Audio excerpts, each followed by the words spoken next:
Jungle.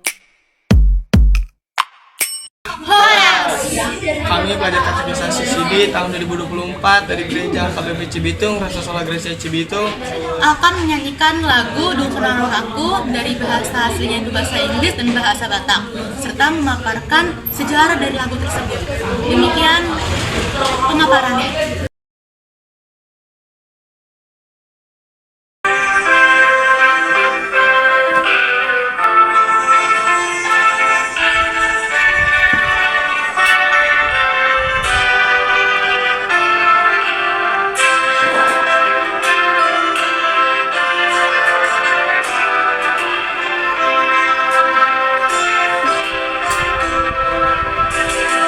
When peace like a river attended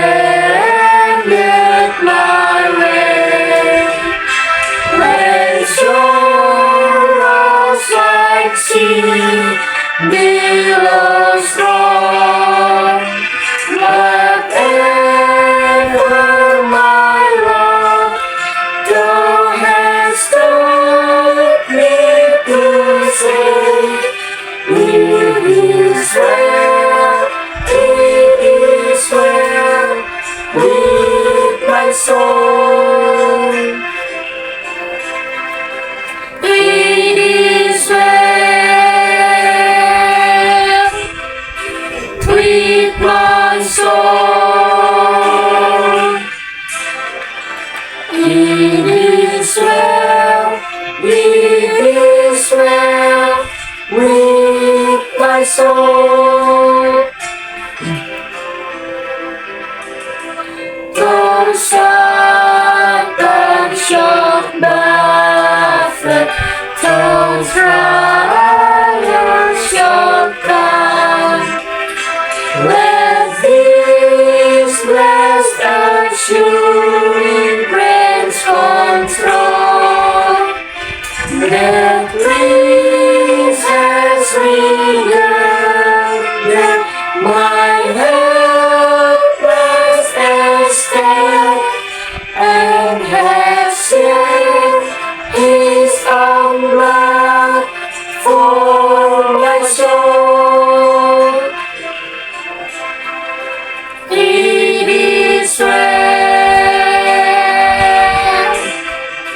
with my soul. It is well with my soul. My sin are the bliss of this glorious time. My sin not in part, but the war is like to cross, and I need it no more. Praise the Lord, praise the Lord, oh my soul. It is well with my soul. It is well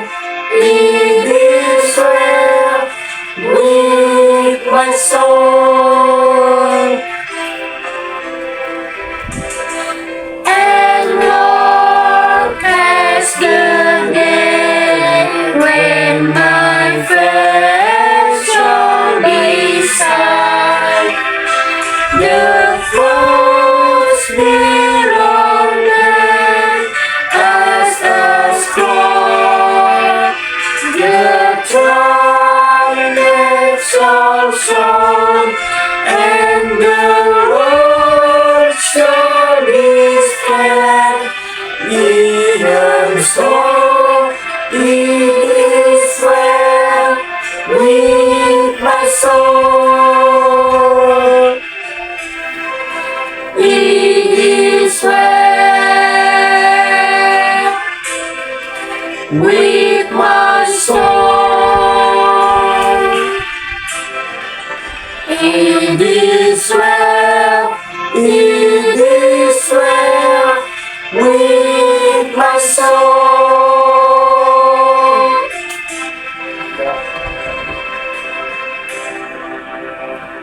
Bahasa Bataknya. Yo. Bahasa Bataknya. Ini nggak di pause dulu. Iya kan nanti ke Udah, panas tuh.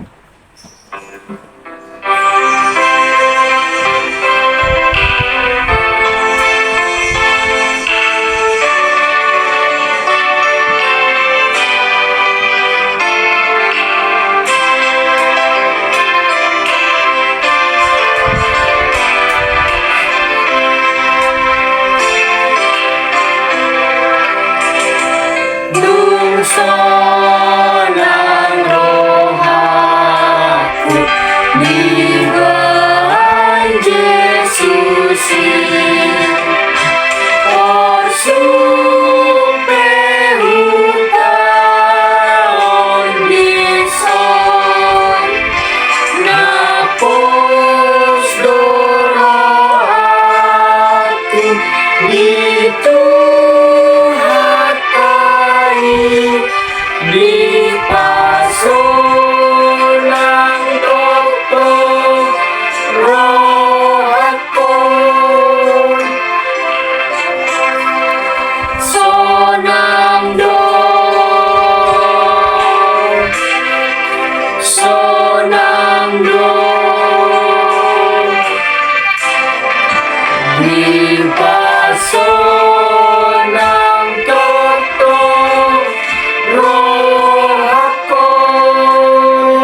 seorang dong.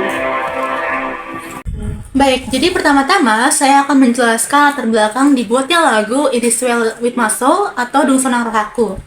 Saat Spafford melewati tempat tenggelamnya Villa Duharva, kapten kapal dilaporkan menunjukkan pentingnya lokasi mereka. Banyak sumber menceritakan bahwa Spafford pergi ke kabinnya dan segera mulai menuliskan himne iman ini.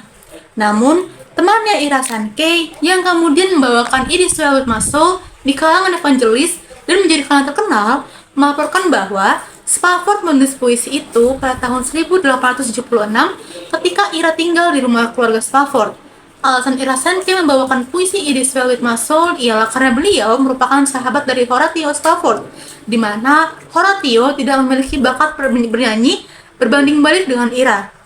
Jadi, Ira yang memiliki kemampuan bernyanyi menyanyikan puisi sahabatnya tersebut dan membuatnya terkenal. Pada tahun 1878, komposer Philippe Bliss yang melakukan perjalanan dan menyanyi dalam kampanye penginjilan memasukkan puisi Spafford ke dalam musik. Dia dan Ira Sankey menerbitkan It Is Well With My Soul dalam himne gospel Song No. 2. Selanjutnya ada sejarah di balik diciptakannya lagu Dung Sonang Rohaku atau It Is Well With My Soul. Lagu Dung Sonang Rohaku merupakan lagu yang diterjemahkan dari lagu aslinya yang berjudul It Is Well With My Soul yang diciptakan oleh Horatio Spafford, seorang pengacara kaya dari Chicago. Pada tahun 1870, ia kehilangan anak laki-laki satu-satunya oleh karena penyakit demam berdarah. 1 tahun kemudian, terjadi tragedi bernama The Great Chicago Fire dan itu membakar habis seluruh aset properti yang ia miliki. Spafford merasa hidup tidak terlihat begitu baik bagi diri dan keluarganya. Spafford akhirnya merencanakan sebuah perjalanan bersama istrinya dan keempat anak perempuannya ke Eropa untuk menyaksikan seminar pendeta D.L. Moody dari Amerika. Namun, Spafford tiba-tiba mendapatkan masalah bisnis yang harus diselesaikan, sehingga ia mengatakan kepada istri dan keempat anak perempuannya untuk mendahulunya berlayar. Ia mengatakan bahwa ia akan menyusul secepatnya. Meskipun Spafford tidak dapat bergabung bersama keluarganya, ia senang karena keluarganya dapat berkumpul bersama para Kristen-Kristen lainnya di kapal tersebut. Namun, di dalam perjalanannya, kapal yang membawa istri dan anak-anaknya mengalami kecelakaan dan kapal tersebut hanyut ke dasar laut. Setelah beberapa hari, Spafford mendapatkan sebuah telegram dari istrinya. Pesan tersebut hanya memiliki 2 kata, "Save alone." Keempat anak perempuan dari Horatio Spafford tidak selamat. Mereka semua tenggelam di lautan itu. Spafford akhirnya berlayar untuk menemui istrinya, dan sepanjang perjalanan ia hanya meratapi laut yang telah mengambil keempat anak perempuannya. Dan dalam perjalanan, ia memuji Tuhan dan menuliskan himne ini. When peace like a river attended my way, when sorrows like sea billows roll, whatever my Lord thou hast taught me to say, it is well with my soul. Meski rentetan tragedi kesedihan menimpa Spafford, namun ia masih mampu memuji Tuhan. Usaha hancur dan kehilangan semua anak yang dimiliki bukanlah perkara gampang bagi kita untuk tetap tabah, kuat dan masih memuji Tuhan. Kesetiaan yang Spafford miliki mengingatkan kita tentang apa yang tertulis dalam Injil 1 Petrus 4 ayatnya yang ke-19. Karena itu, baiklah juga mereka yang harus menderita karena kehendak Allah, menyerahkan jiwanya dengan selalu berbuat baik kepada Pencipta yang setia. Selanjutnya adalah tokoh dan profil. Spafford adalah putra penulis Gazetteer Horatio Gates. Spafford dan Elizabeth Clark Hewich Spafford. Pada tanggal 5 September 1861, Spafford menikah dengan Anna Larsen dari Stavanger, Norwegia di Chicago. Spafford adalah seorang pengacara dan partner senior di sebuah firma hukum besar. Keluarga Spafford adalah pendukung dan teman penginjil pendeta Dwight L. Moody. Spafford berinvestasi di real estate di utara Chicago pada musim semi tahun 1871. Namun pada bulan Oktober 1871, kebakaran besar Chicago menghancurkan kota itu menjadi abu, menghancurkan sebagian besar investasi Spafford.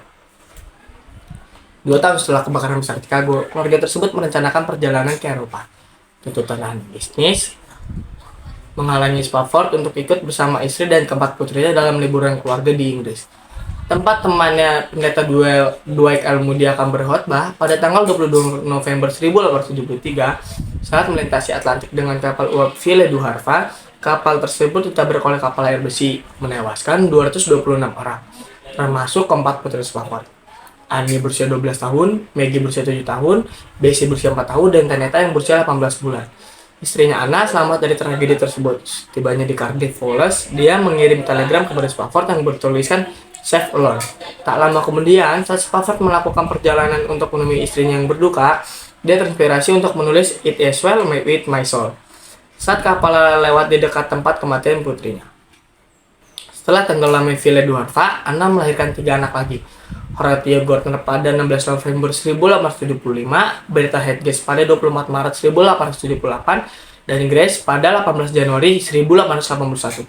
Pada tanggal 11 Februari 1880, putra mereka Horatio meninggal karena demam berdarah pada usia 4 tahun. Tragedi terakhir ini memulai perpindahan Spafford dari kesuksesan materi menuju ziarah spiritual seumur hidup. Pasangan ini meninggalkan jemaat Presbyterian dan mulai mengadakan pertemuan doa di rumah mereka. Sekte mesianis mereka dijuluki para pemenang oleh pers Amerika. Pada bulan Agustus 1881, keluarga Spafford menetap di Yerusalem sebagai bagian dari kelompok yang terdiri dari 13 orang dewasa dan 3 anak-anak, mendirikan koloni Amerika. Anggota koloni yang diikuti oleh umat Kristen Swedia terlibat dalam kegiatan filantropi. Filantropi memiliki arti sebagai tindakan seseorang yang mencintai sesama manusia serta nilai kemanusiaan. Sederhananya dapat disebut dengan tindakan kedermawanan. Sumber daya yang disumbangkan pun bukan hanya sebatas dana, tetapi juga waktu, tenaga, dan pikiran di antara masyarakat Yerusalem tanpa memandang afiliasi agamanya, sehingga mendapat kepercayaan dari komunitas Muslim, Yahudi, dan Kristen setempat. Keanggotaan di koloni tersebut mengharuskan pengantinnya yang lajang dan menikah untuk menyatakan selibat, dan anak-anak dipisahkan dari orang tuanya. Pekerjaan anak digunakan dalam berbagai usaha bisnis selama berada di Yerusalem. Di Yerusalem, Spafford dan istrinya mengadopsi seorang remaja bernama Jacob Eliyahu. Lahir di Ramallah dari keluarga Yahudi Turki. Saat masih sekolah, Jacob menemukan prasasti Siloam. Spafford meninggal karena malaria pada 25 September 1888 pada usia 59 tahun. Ia dimakamkan di pemakaman Gunung Zion di Yerusalem. Baik, di sini saya akan melanjutkan latar belakang tokoh. Horatio Spafford adalah seorang pengusaha sukses berasal dari Troy, New York, yang pindah ke Chicago pada tahun 1856. Berdasarkan perdagangan, ia adalah seorang pengacara terkemuka yang berspesialisasi dalam hukum nasional dan internasional, termasuk bekerja sebagai profesor jurisprudensi medis di Lynn University. Namun ia juga memiliki kepemilikan real estate yang luas. Adalah seorang guru sekolah minggu di gereja Presbyteriannya, merupakan pendukung setia Chicago EMCI, dan merupakan wali dan dermawan dari Presbyterian Theological Seminary of the Northwest. Lingkaran pengaruh Spafford termasuk penginjil pendeta Dwight L. Moody dari Amerika dan rekan musiknya Ira Sankey. Yang terakhir, saya akan menjelaskan tekanan teologis tokoh. Lagu It Is Well With My Soul secara historis dikaitkan dengan pengalaman pribadi Horatio Spafford yang penuh dengan tragedi, terutama kehilangan anak-anaknya dalam kecelakaan kapal laut. Dalam konteks tersebut, terdapat tekanan teologis yang mencerminkan penerimaan dan kesetiaan kepada Tuhan di tengah-tengah penderitaan. Beberapa aspek teologi dari lagu ini yang menunjukkan cara Horatio Spafford merespon tekanan teologis tersebut adalah: yang pertama, keteguhan iman. Meskipun menghadapi penderitaan yang tak terbayangkan, lirik lagu ini menunjukkan keteguhan iman Spafford. Jadi kesimpulan kami ialah, dengan merangkum semua ini, lagu It Is Well With My Soul tidak hanya merupakan ungkapan pribadi dari Horatio Spafford tentang imannya, tetapi juga mengandung teologi yang dalam tentang bagaimana kita sebagai umat manusia merespon penderitaan dan bagaimana iman kita pada Tuhan dapat memberikan kedamaian di tengah-tengah kesulitan. Sekian presentasi dari kelompok kami, kurang lebihnya mohon maaf. Semoga bisa bermanfaat bagi teman-teman semua. Horas! Audio Jungle.